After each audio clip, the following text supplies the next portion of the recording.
तुम्ही अजून पण बघा, ज्याने ज्याने जास्त देवाचं भजन केलं, ज्याने ज्याने देवाचा जास्त धावा केला, त्यांच्या संसाराचं वाटोळ झालं.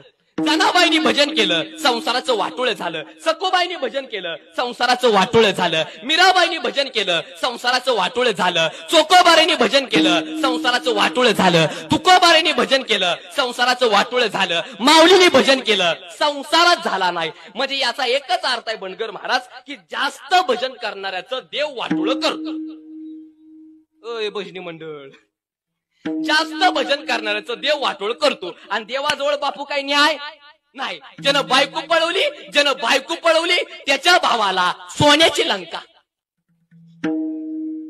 ज्यानं बायको पळवली त्याच्या भावाला सोन्याची लंका. आणि सक्का जोडीदार सुदाम्या बिन भाकरीचा मारला. बायको पळवणाऱ्याच्या भावाला सोन्याची लंका आणि सुदाम्या बिन भाकरीचा मारला. काय करतात तेवढं मला सांगा. अहो महाराज, देवाजवळ काही न्याय नाही.